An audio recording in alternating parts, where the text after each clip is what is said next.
Okay, welcome everybody to my talk show today, 21st of September 2023. Today we are going to have a very beautiful person called Miss Sitpah Selvaratnam. Now, she's a very wonderful person that I know of who has been involved in a lot of social service. She's been involved in the community, working with people at all times. And by profession, she's also a very well-known lawyer who has dealt with some high profile cases. I'm sure most of us know her by her name. When we tell her name, most of us would know already because we have seen it being flashed across the newspapers, the YouTubes, the news channels. Okay, so we welcome Sitpah to give a wonderful talk on a wonderful topic today: living with love and law. Okay, Sitpah, we welcome you. Thank you so much for joining us. Thank you so much, Vijaya. And namaskar, everybody. It's wonderful to be here. For me, MAYI is very close to my heart. So it's really a privilege and a pleasure to be sharing just a few bits of my thoughts with you all. I was with Master and part of MAYI for at least 10 years, from 2008 to 2018. I remember the highlight of all the many retreats was our Mela in 2013 when we went together to India, and so many memories, so much of benefit I derive from those years, spending all that time with all of you, with Master, the resilience, the core strength, the Kriya and the asanas, and just hearing Master's wisdom over the years. So it's a real pleasure. So thank you for inviting me here today to share with you. And well, I'm in your hands, Vijaya. So tell me what it is you would want me to address. Okay, thank you. Thank you, Sitpah. Thank you for joining our talk show in the first place, because I know you're a very busy person. Okay, now please share what is your experience as a lawyer and also a yoga practitioner. Now, how do you approach your work? And how does it help as a yoga practitioner? How does it help? I know it's a very challenging profession, and you have to meet up with all this deadline, and then make sure that you deliver and all that. So how do you cope with this? Yes, so that was a very steep learning curve to manage both the aggression of being a litigation lawyer and my inner being that was calling out for more gentleness in how I approached it. And to answer directly the question, yoga helped me primarily through the breathing that we do. There's always a connection between the body and mind and emotions. And through the pranayamas especially, and of course the time that we spend with our asanas and the quiet time that we have brings us back to the core of where we are. We're living and living in atmosphere that is challenging, that you have to live the external expectations, and you have an inner part of you that's seeking peace and love and comfort. So that tension is sometimes very difficult to manage, and yoga help me with that. And then as you go on to dhyana and dharana, dhyana, all the 8 steps of yoga, which is probably why I chose this topic, Vijaya, and thank you for letting me, which is, living with love and law. To me, that is something I struggled with because my profession is the law, and as I said, my inner being calls out for love. But law, when I say law, I don't mean just law as in black letter law. I mean it in terms of how we regulate ourselves in our society, and that is simply by discipline and punctuality and commitment. Those are all law as well. So for me, that was a struggle, and I'm still struggling with that. But that is also my ideal, to find that balance between love and law, to find that sweet spot is the ideal that I strive for. And of course, it's a work in progress. So if you ask me, why is it my ideal? I suppose that's what you might be asking me next. Why is it my ideal to have lived with love and law? It's actually the journey that I went through. So, and I realized they're both important. They're both primarily so essential to have a joyful life. And I look back at my younger days, and as a child, I was very timid and meek because I was the youngest, very, very protected. Um, and then I went off and swung to the other end of the spectrum. I went and learned law. And when I became a lawyer, I became very hard and very, very tough. And I didn't like that part of me, especially when it came out in the way I handled my children. So I thought, hang on, you can't be this monster in the house. All very good that you go and fight these cases, and you need to be aggressive. And even then, sometimes there's a tension about that, but at home you can't be. And so one of your questions I saw in our group is, that you had asked me, how am I at home? So that became actually the primary testing ground. When I realized I hated being so tough after knowing law, I needed to find out how was I going to balance the two. And actually, I see Sister Vijaya here, Vijaya Ramachandran. Also, happy birthday for yesterday, the 2 days of on the trot Vijaya birthdays. Thank you, dear. Thank you. Yeah, and so it was that beautiful program that Sister Vijaya Ramachandran led in parent care. It's about becoming a better parent that I learned about this concept of love with law. So they put it as love with law, and I'm talking about living with love and law, which is essentially the same thing. And so in that, I learned how to balance right conduct. If you look at primary values, human values, it's undeniable that the core values across any society would say you would want truth, and you want love, and you want peace, and you want right conduct. And joy, finally. So it's the balancing of the right conduct with kindness and compassion and forgiveness and understanding and gratitude. So again, that right conduct, again, I highlight what I mean here. That right conduct is, insisting on people being responsible, being punctual, being committed. So if your word is your bond, if you say you're going to do it, you do it, you see it through. And all that is so important to me. And yet, when I expect or demand that, which are so important to me, I was feeling very upset and uncomfortable. Why is it when I ask of it and I push it for people to do this, which ought to be automatic, I feel upset? And then I soon realized that my emotions are our best guide. Our emotions tell us when there's a disconnect between who we really are, our innate being, and our subconscious patterns that are causing us to be triggered, and we're working on an old programming. So if I'm upset, there's a disconnect. Why am I upset? And then I realize, look, when I'm tough, I don't like it. Then when I put in love in it, I feel beautiful. When I'm kind, when I'm understanding, I feel so expansive. And I feel that love coming through me, and I feel so good.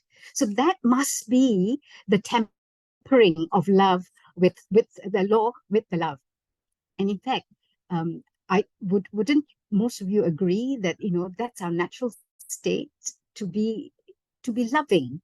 We are born as joyful and happy, and the children are running around playfully, enjoying with their glee of fun and laughter and tumbles. Yes, they may cry every now and again, but they pick up very quickly. And so that's the fundamental nature, I think, of all of us, that we are joyful beings, and that's what we strive for. Even if we are working, even if we are having to be tough, we're being tough, we're being tough on ourselves or on someone else, we're doing it towards an end goal that's meant to give us joy.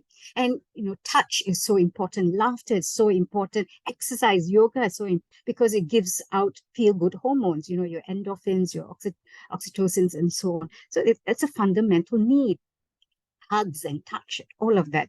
So but we need law in society. If we were all just, hugs and laughter, which is our natural state, without law, we descend into chaos. It would be either be a permissive parent, just allowing anything to happen, and it become an unruly, undisciplined household that has no sense of social responsibility for their unit. And as we would come down to actually having no norms, no progress and such. So we have to have rules that say we drive on the left-hand side of the road, as simple as that. That's law. We have to have law that says you don't steal. There's law that says you don't harm someone or murder someone, all of that. And if you do, there are consequences. Yeah. So those become the structure and framework of society. Because if we don't have the law, as much as we want love, and that's our primary purpose, we don't have the law, we would then all be fighting and arguing with each other. We'd all be at war with each other, and there would be total breakdown, and we would never be able to progress. And we can't progress, we can't prosper, and we can't prosper. That's the end, we think, of happiness. And that's the pot of gold at the end of that progress rainbow is happiness. So really, the laws are there developing as a structure and framework for happiness, right? So if that is there, that law must be there so that I can have my happiness and I can have my love. And yet, by demanding this law, I am unhappy, then something is wrong. So that's the beginning of my inquiry into what it means to be balancing love with my law. Are we okay there? Yes, yes, Sitpah. Yes, thank you for that wonderful sharing. Because you are a mother, right? And is it different when it's with men lawyers and women? Do men have the same issues? Yes, well, I don't know. So you must ask the men, but I certainly know that women do. And it's partly because society expects you to be docile, to be submissive. And so when you're aggressive, you must remember to change your hat when you come back home and get back into switching your role. But actually, they're doing us a favor. They are actually teaching us all the time to manage this tightrope of love and law, love and law. In fact, that is what I would consider the ideal human being. Person who can fight a hard fight. You don't have to be a lawyer to fight a tough fight. If it's wrong, it's wrong, and everyone must call it out. And still be feminine, still be loving, still be gentle and kind. And so it has helped me, and I think it helps a lot of women understand that nice balance that we've got to strive for and try to achieve. And I was thinking when I was thinking about what to talk, even one of our most basic yamas themselves have a balance of love and law. They talk about, if I'm not mistaken, kindness, which is love, and it talks about truthfulness, which is demanding right conduct or being true. Then it talks about not stealing or not being dishonest, which is the right conduct. And it talks about generosity, the givingness that comes from a loving, compassionate heart. So our foundation of our 8 yogas, in fact, already start with balancing love and law, but we don't often look at it that way. I like to look at it that way because that was my struggle and that's my ideal. Yes, so true, Sitpah. Okay, everyone here is Mr. Karu is here, Vijaya is here, Coach Subra, Nimala. Okay, so you can ask Sitpah some questions also. I'm sure you have. I mean, including me, we have all been wondering how a lawyer functions. Like Sitpah said just now, change of hat. In the court, she's like a totally different personality person, and then at home it's something totally different. So anybody else want to ask her anything? Living with law and Hi, love. good evening. Hi, Yeah, good evening. good Good evening, evening, Sitpah. Subra. Thank you so much. Hi, Sitpah. Aisha. Sorry, I just thank you so much. Very, very interesting explanation you gave. Because I was thinking you're going to talk about law in the sense of letters of law, like your proper legal profession. But anyway, this is very, very enlightening. I just want to get your opinion on this matter. when we practice yoga, right? And then at work, sometimes we tend to be like a bit aggressive or maybe demanding. Probably that's what the profession requires. But people around Yes, us will see us like, hey, this person is practicing yoga. He says this person, doing yoga, pranayama, and all that. But why behaving in such a way? Like people may think that yoga practitioners, meaning they will be like so calm, like Zen, like, or 24/7, like right. that Yes, kind of impression they get. But at the workplace, we have to, like profession requires a certain behavior. correct. So sometimes that is the challenge also, right? To balance these things. Absolutely. Exactly my struggle, Subra, which is, I am expected to maintain high standards as you are. At work, there are standards to be maintained. And when people don't come up to that standard, there are certain things we have to call out and insist that certain things are corrected, certain things are done in a particular way. And that we may do with a very stern voice, right? Or at least looking as if we are very, very agitated. We may be agitated, we may not be, but it is an expression that we have to give out, or we think we have to give out. So, what I did, surprise, don't know whether this will for you, I'm sure it will. For me, it started with trying to manage it at home. This thing, telling my kids to do something and having them look at me and thinking, what's wrong with this mother of mine? Okay, which is what our colleagues are doing.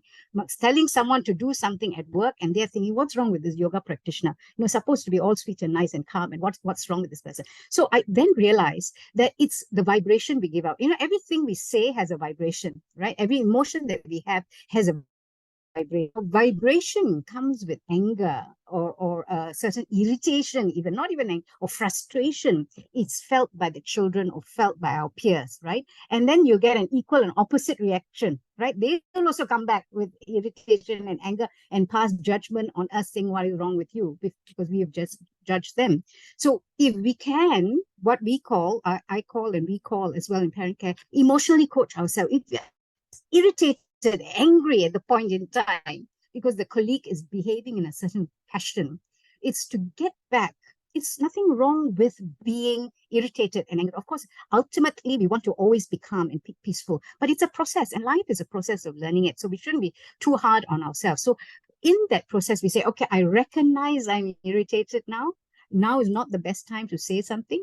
So go away, sort out the feeling itself, and take deep breath. This is where my pranayama came in a lot more helpful. Take deep breaths, get into my swing of core centered, and then go. And the vibration is different when we are at peace with ourselves. So when we're at peace with ourselves, wrong is wrong still. Nothing will change that from our evaluation. Maybe we are wrong in our evaluation, but as we see it as wrong, then we tell them it's wrong, but we see it with a vibration that does not have a counterproductive vibration. It is accepted better when our vibration in saying it is kinder. Wrong is still wrong, but we give that law of this is not right with kindness and loving. Well, you don't have to call it loving, but with kindness and understanding, right? Especially in the workplace. At home, it is loving. It is loving. Tell and nurture our children in a loving fashion. So when you do that, it's received better, people progress better, and the whole atmosphere. So it is consistent with being a yoga practitioner to be so in touch with our inner self, our emotional self. When we are not in alignment, not at peace, we know, take time out, go and sort ourselves, take deep breaths, come back to the situation. So we are not reacting, we are responding to it in the right fashion, still maintaining what we need to maintain by way of standards, right? And actually, what then? So I used to try this at work, at home, and it worked with the kids a lot better.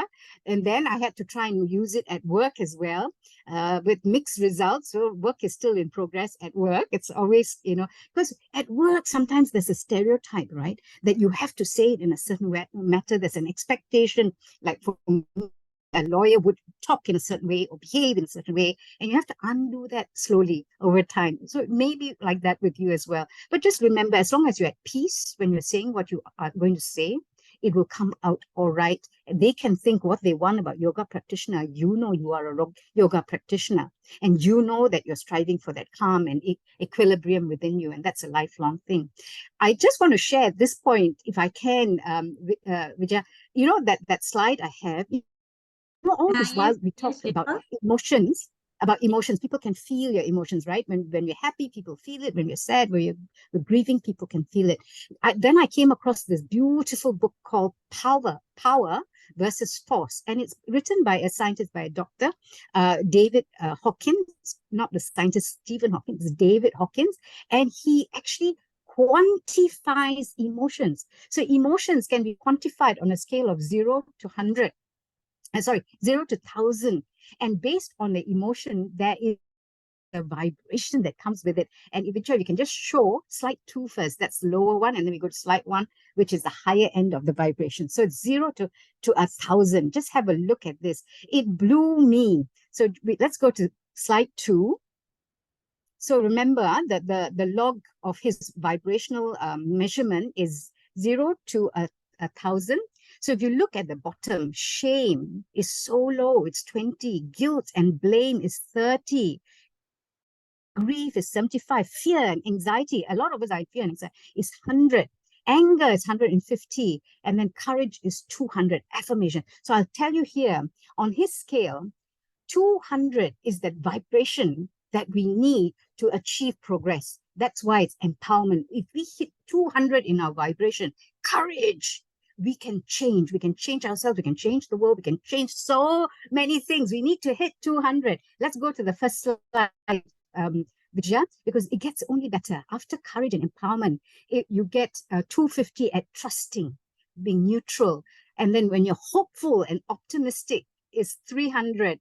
If you're harmonious and accepting, forgiving is 350. You're wise and reasoning and understanding. It's 400. I tell you why that's such an important figure, 400. So to be understanding and reasoning and wise is so important. Then you go to love. That's already 500. Joy, 540. 600 is bliss. And after that, it's almost like an enlightened being. At 700 onwards, we are enlightened beings, right? So we need to hit 200 minimum. And if we can get to 300, and this is in the book, and I'll tell you this. So I'm just leaving it at this page, because at 300, you think one person vibrating at measurement of 300 will balance maybe another person who's under 200. That's what I thought. It's so good. If I'm at 300, I'll balance someone else who's under 200 maybe. No, one person at 300 balances 90,000 people under 200.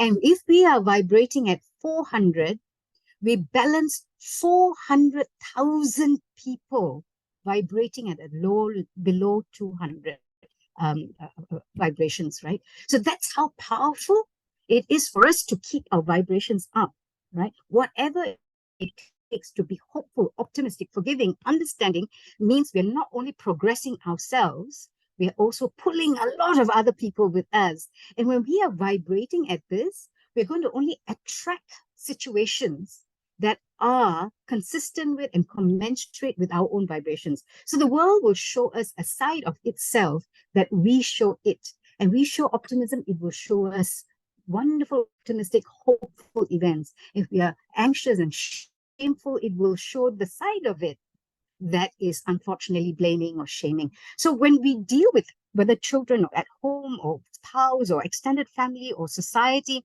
or at work, and if we go, this is the book itself, and we don't have to share this anymore. Thanks, Vijaya. If we're going to be calling out someone for their behavior, but if we use blame and shame and humiliation, remember that's 20 and 30, they are going to be trapped at this very low energy because they keep being blamed and they cannot improve themselves because they're stuck in a whirlpool that's just going round and round, right? And we will eventually get sucked down. So if we can instead give hope, give affirmations, give understanding, give forgiveness, then it helps them come out to a level of courage. They break through and they make a difference in their life, make a difference in our lives as well. If they do what they're meant to do, we can have a better life and better balance in our life. So what I'm trying to say is the long and short of this whole message of living with love and law is we have to really be so conscious of the emotion that we are perhaps holding in ourselves at any point in time. And we feel that we're off center. We just do the reflection as to why and what. And is this necessary? Is this something from my previous conditioning that's making me behave so tightly with right conduct? So if I give a couple of examples, Vijay, if I may, at my home those days, like I would be so particular about punctuality, right? If we have to any time, if we say 9 means 9, no 9:05, no 9:10. If there's a wedding to be had, and you know how our Indian weddings can be 2 hours and all, but if it's at 9 o'clock, I'll be agitating the family. Come, we have to go. Even though there's no difference whether we go at 9 or 9:30 or 10:30 to our, obviously not a relative's wedding, to a wedding, but that's how unreasonable punctuality became in my mind. Why? Because as I was growing up, the seed of punctuality was filled into me, sown into me by my beautiful parents. Of course, punctuality is important, but it got distorted in me until I could then sit back and say, is this serving me well now? If it's not, then really let's relook this punctuality. Yes, but within reason. Don't let it get a grip of you because they're subconscious programming. The same with my son, when he was a great musician, but sometimes he will skip his music classes. I'll get very upset because you are paying for these classes. I am paying for these classes. You have committed to this classes. Why are you not going? And until I realized, look, he is such a talented musician. His way of showing commitment is different from mine. He will work through the night, playing and practicing on music scores, on his headphones. That was his commitment, not my kind of commitment of going for class. So when we assess ourselves and think, look, the vibration is so important. If I get pulled down with my law in a very rigid, inflexible way, it's affecting the vibration of everyone. The whole purpose of that right conduct that I'm trying to instill is defeated. And the same at work, Vijaya. I am even tougher at work, as you can imagine, and because of the hat that I wear, and I'm quick to pass judgment on people's work and their standard and their slip, until my daughter started to chamber with me. She's also a lawyer, and she said, "Ma, they are humans, Just because they don't do it the way you do it, that doesn't mean you have to disregard them or ignore them or give them the raised eyebrow. They are humans first." And that was another lesson. So that's a continuing process of learning that we are first human beings that need to love.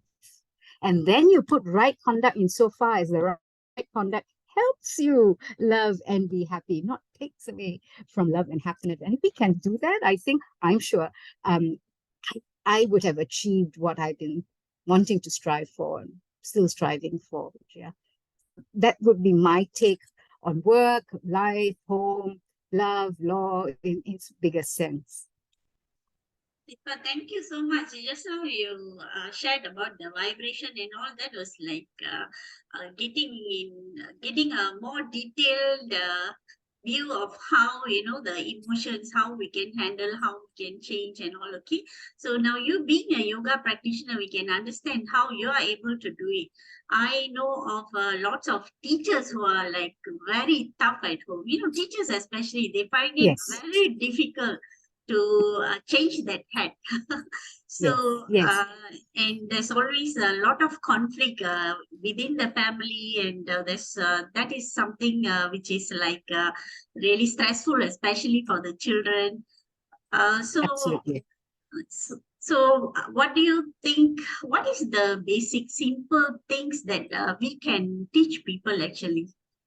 Right. I think it's to just the realization. Everyone thinks that, to progress, we have to be disciplined. I have to be tough. This is tough love. They call it tough love and then justify that toughness at home. But if it's going to cause injury to the child, psychological injury, and now children are more open and aware to the need for love.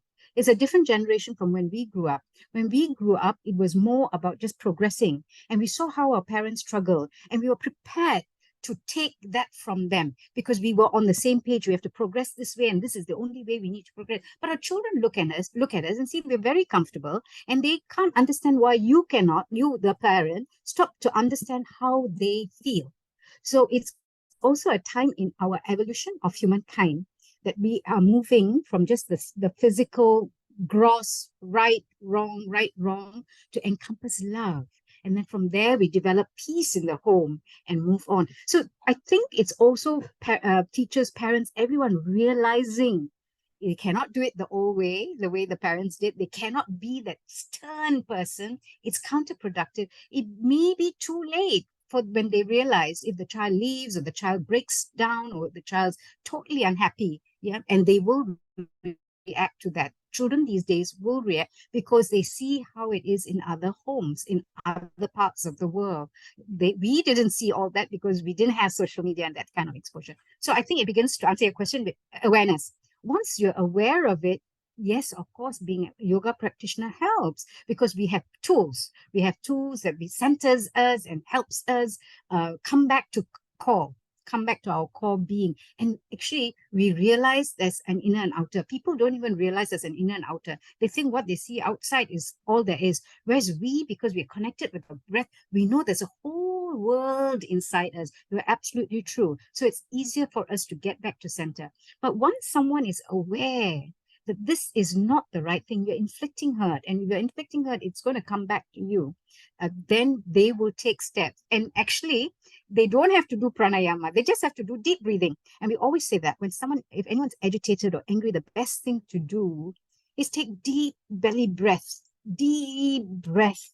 The mind will calm down. When the mind comes down, there's clarity. When there's clarity, you can connect better with the children. So it's just very few steps, actually. Just deep breathing to start with. Go for long walks, but it starts with realizing that something has to change. Which, if there's no realization, then we just keep doing the same thing all the time.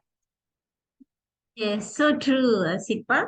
Okay, anybody else would like to ask Sitpah any questions? I have a lot of questions, but I'm just giving the others a chance here. Yeah, it's just an open discussion. What do you think of what I've said?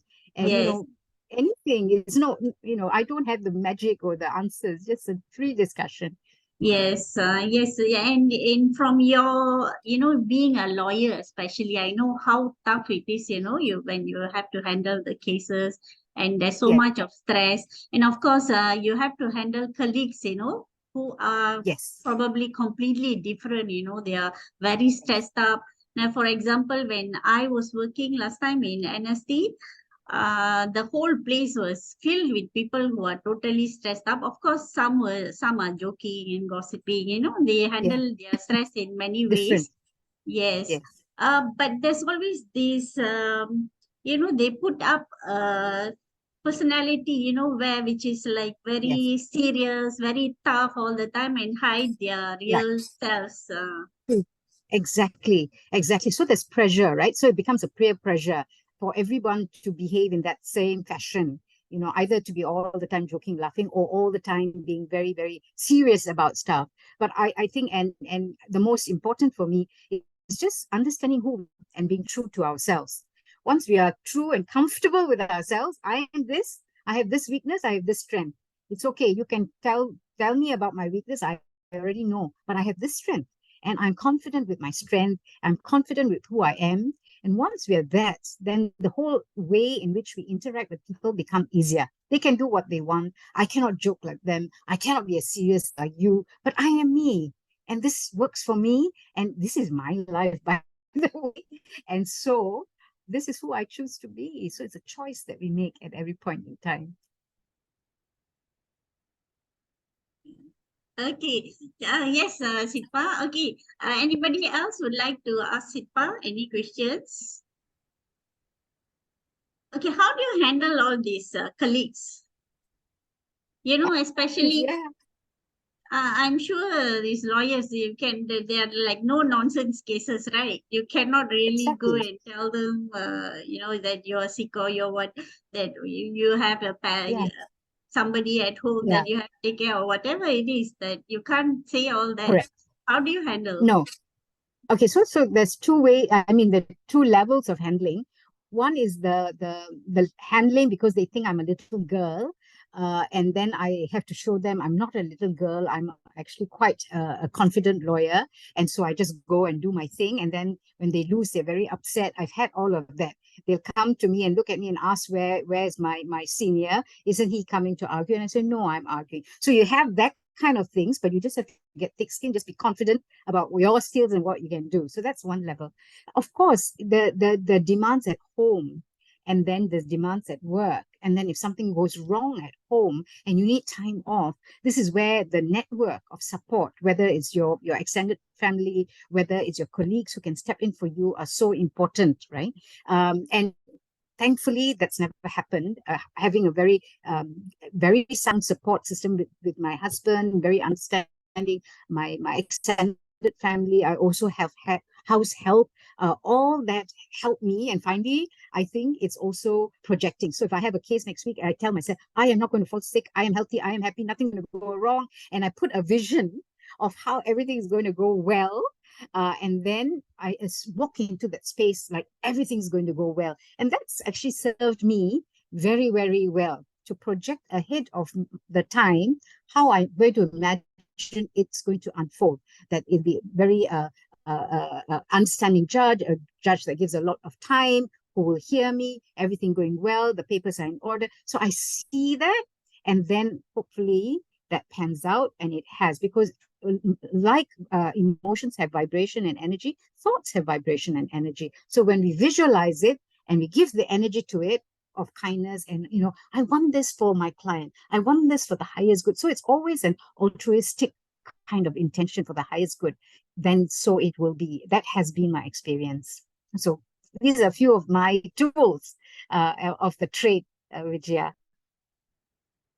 I see. Okay, that is so interesting. Okay, anybody else would like to ask any questions?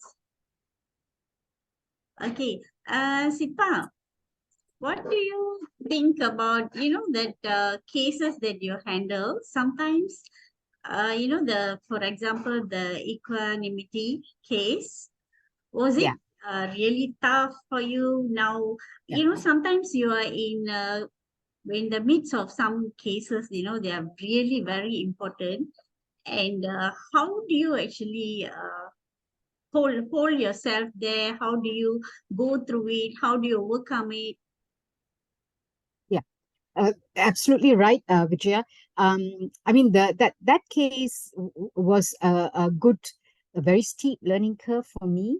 And actually, I said I learned in a very small way the saying omnipotent, omnipresent, omniscient from that in my own little way, because there was it had never been done before. So when we were doing it, I had to think from scratch how we were going to do it. Of course, the team, but we worked as a team, but I had to lead that. So so it was downloading information, like, okay, we start with foundational box, downloading, that's the omniscience. I'm sure, just like it out there in the cloud, you have information stored, data stored. Out there in the universe, there is information that will help me know what to do now. Trust that. And download. And then we were guided as to how each time. Sometimes it didn't work, and then we went back to the drawing board, found another way, and each time trusting on the higher, greater wisdom, right? And so that was the omniscience sort of thing. And then omnipotent. I mean, again, as I said, I'm always thought as a little girl. So when I had to go to England to try and get buyers for this super yacht, and it's like 130 million US dollars. It's not easy to find buyers for that kind of a super yacht. They're like a 7-star hotel sort of thing. And so when I went there, they thought, oh, this from the third world, this little girl coming and trying to so much of bullying, so much of badgering, and to be able to hold my own, know what facts I had to support why we were asking for so much, and all of that, we needed so much courage, I would say. And I don't know where the courage came, except from the conviction, this is the right thing to do. I am going to do it. Nobody is bullying me. Nobody's going to steal this from my country. And that was the one that gave me that strength. So that was the omnipotence. And I remember sometimes I'd come back to the room after a heated sort of, badgering, and I cry, so I cried because I was relieved.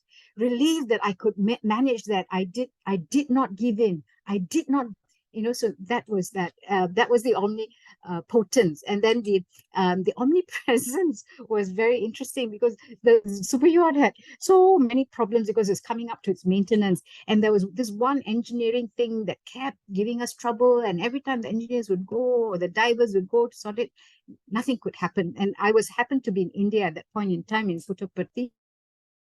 And we had such a lovely bhajan, singing. And I was so blissed out. And I saw a text come in saying, oh, this thing is giving problem again. And okay, close it later. I'm just enjoying this moment in Parthi.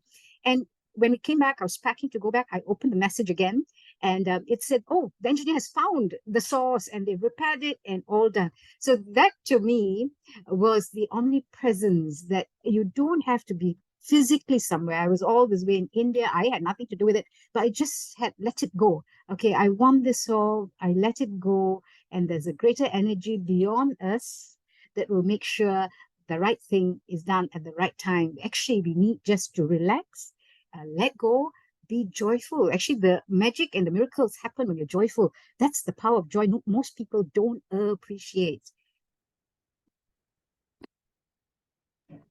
Yes, yes, Sitpah, yes, of course. So now we know that lawyers are also humans. Okay.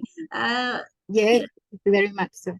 Yes, and you see how you explained about the connection, the connecting to the omnipresence, the God within us, the inner self. Yes. Now that is something a very yogic knowledge again. And thank you so much for sharing that. How, not only a law, any other profession or any work or anything that we are doing, when we have that connection, yes, we can handle it in a much more, yes, a much more better way, and where it's very joyful, and yes, we grow and the people around us grow as well, right? Okay. Absolutely. So thank you so much for that really wonderful sharing about you being a lawyer and how you handle things. So how is it with the social service that you're doing, and what can you please explain a little bit about that to us? Sure. Before I go there, you say about how our yoga training helps us. Many times when I was having all this going on, Master had this wonderful exercise where you come down to the smallest particle deep inside you. And then you expand to the biggest part of you that's merged into the universe. It's still from us. So we expand into the universe and shrink back to the tiniest, training us. Master was training us in that connection that we have as all this beings, seemingly separate beings, but totally all connected. And so we have infinite resources from each other whenever we want to, up to the universe, down within us, to our atoms, to do whatever. So I'm sorry, that just reminded me of that, and I had to explain that because so many of these little things came so many parts of my life. So my social service, a little bit every now and again. My main one was with Sister Vijaya Ramachandran, and we were doing parent care.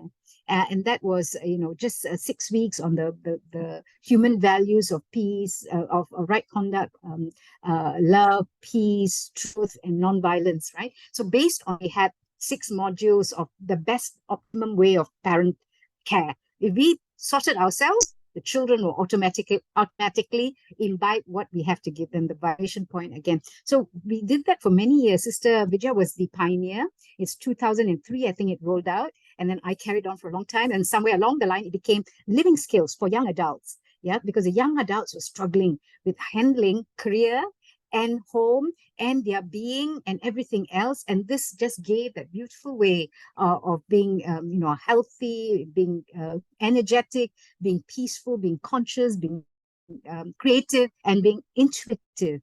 Finally, there's a part of us that's intuitive that very few of us tap into.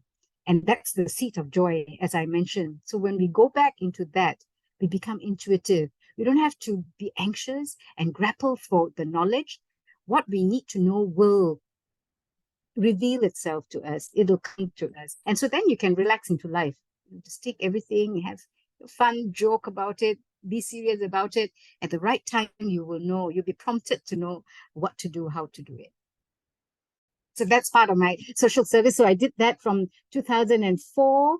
And then it tapered off around 2018 when I got busy with the equanimity, and then carried on, but lesser than my involvement before. Okay, yes. So she's Vijaya, she's just trying to be modest. She helps in lot of social service, in helping many homes, many educations, and a lot of things. I know she's just trying to be modest. Okay, so Vijaya and Sitpah are partners. So you're so sweet, lah. No losses. So you're partners in this social No, service. I mean, we just do our little bits. We do a bit. Okay, so okay, anybody else would like to ask anything? Coach, are you wondering? It's our privilege actually to do it. Chandra, hi. Miss Amu, would you like to ask anything? Now Pugne's asked me to ask some questions here, but I think it's a little bit serious, and we don't want to go into serious issues of social issues and all, right? Okay. Okay. Okay. So, Pugnesh, would you like can to try. ask If I don't have the answer. Okay. No, it's about social issues in the community. Try. And if I don't have the answer, I'll say I don't know. Okay.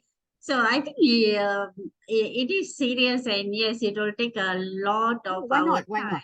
Yeah. Why not? Okay, social issues. What do you think? How can we overcome? Now you have been involved in all this social service.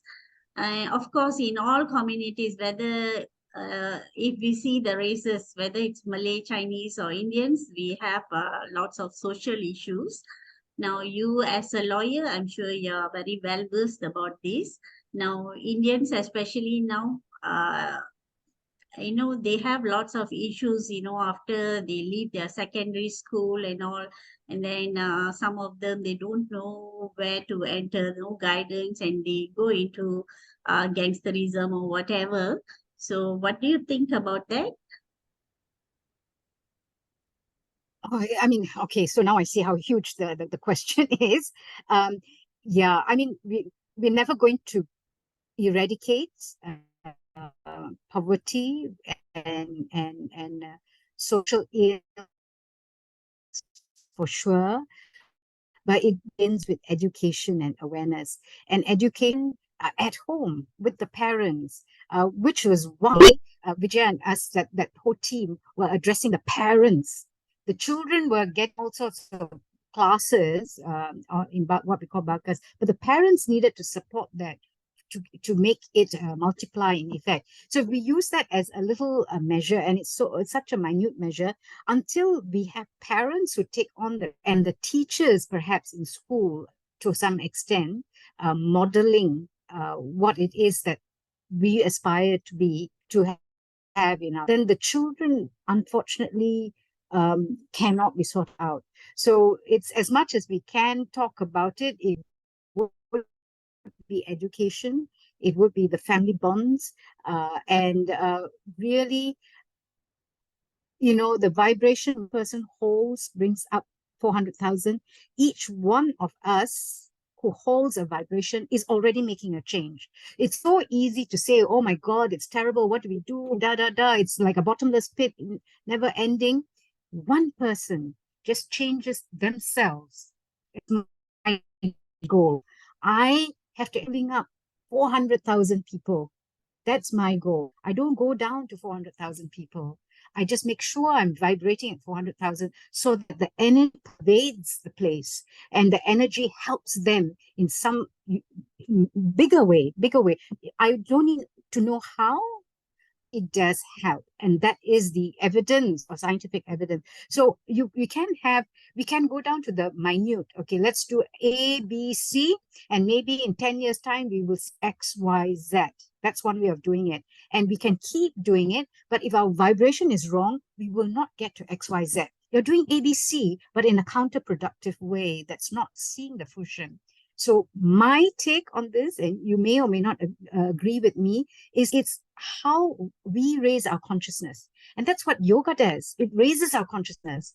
And when we raise the consciousness, everybody gets the vibrations of our raised consciousness. That's a faster way to get rid of poverty, gangsterism, addiction, and all of that. Maintain pockets of society that have got high vibration, and we are doing that. Actually, there's so many pockets of society doing so much of good that's helping. Of course, we'll never see the day when none of this exists, but it is already happening. The vibrational rise is happening. That's, I think, all I can give you, actually. Even if you gave me 2 hours, all I can tell you. That's my take on these issues. Yes, I totally agree with you, Sitpah. So when we we put in the effort to raise our consciousness and we are more aware. So when we go somewhere and we try to do something, it will have a bigger effect. Okay, so Absolutely. completely agreed with that. Okay, we have a few more minutes. Would anybody else like to ask any questions? Sitpah, thank you so much for spending time with us, explaining so much. And, since you're a yoga practitioner, so you have explained so beautifully how, in every way, in every level, whether you're at home, whether you're outside, or whether you're doing the social service, now yoga is central, how, the connection to your inner self and how you vibrate and how we vibrate the positive energies and all that. It's so beautiful how you explain this. And I'm sure all of us here would have learned so much from you. Thank you for this wonderful sharing. And okay, now Nimala is asking you a question. Lovely to hear from you. It's been really inspiring. I would like to ask if I may have there been an instant where you had to work on something that was not in line with your belief. However, it was required professionally that you couldn't say no to. And yes, I mean, it happens a lot of the time. Clients come and expect us to do something. And if it's my belief, and I will say, no, I cannot do that. You may find someone else who can do it. You can, find someone else. I say that. I don't know whether everybody does that. Now, that is a client. So client comes, client goes, right? Within the office, we also have a situation, may have. Not really had that situation where you're asked to do things, cut corners or whatever. And to me, it's so important, which is where I started off. You must be comfortable with who you are, we are. These are my values. This is my strength. This is my weakness. I am this. I choose to be this. And if I choose to be this, I will listen to what has to be said. I will think about it, whatever. And finally, if it's not, then I have to be true to myself and I have to say no to it. I should not then fear the repercussions of maybe losing a job, maybe whatever. Yeah. But I have to be true to myself. For me, truth is so important. Truth to myself, not someone else's truth. It's not my father telling me A or B. Or C. I have to listen to what my father said. Think if it's true to me, I it as my truth, then I live my truth. So for me, that's absolutely unbending. But it's bending when I'm assessing it. Is it right? Is it wrong? Then I am open to the views. Is it right? Is it wrong? Can it, cannot? It cannot. And so, Nimala, then I would say it's contrary to my views. I'm not doing it. And that consequences are consequences. I have the courage. I have the hope. I have that my vibration will carry me. The universe will deliver my highest good because I'm working at my highest. That's my faith. Thank you, Sitpah. You see, Nimala's question brought out that wonderful law. Yeah, that's the Sitpah. That's the Sitpah that I know, with full of confidence and righteousness. Yes, yes. Okay. Oh. Sitpah, Hey, with maybe. love, please, with love also. Thank you. Thank you so much, Sitpah. Hopefully, It's Vijay. hearing you is extremely inspiring, of course, and we don't get to hear much of this in class. So seeing this side is amazing, and thank you for addressing my question as well. Sorry, I can't come switch on my video, but yes, it's been No long worries. and it's been lovely hearing from you. Thank you so much for addressing that, and that A real certainly pleasure. given me greater conviction with my actions in future. Thank you so much. A pleasure, a privilege to talk to you again. Thank you. Okay. Okay. I think we need to end our talk show session today. Okay. Thank you everybody for taking part in the talk show today. Thank you for your questions. I think Subra has left already. Nimla, thank you for your question. Okay. So we say goodbye now. Thank you for having me. Sitpah, please join us Yes, again, sure. probably after a few more months. Okay. Okay. And thank you so much Thank you for having me. time, and the insight you gave us is like so valuable. Okay, then we just, a lot of us here may have been practicing yoga, and also now this is more inspiring for us to go and practice more. So you see from your place Wonderful. there how yoga is helping you, and you have shared that very sparingly. Thank you so much. And okay, Absolutely. see you and see everybody else again in 2 more weeks' time. Sitpah, thank you. Bye. Okay, bye. Stay well, everyone.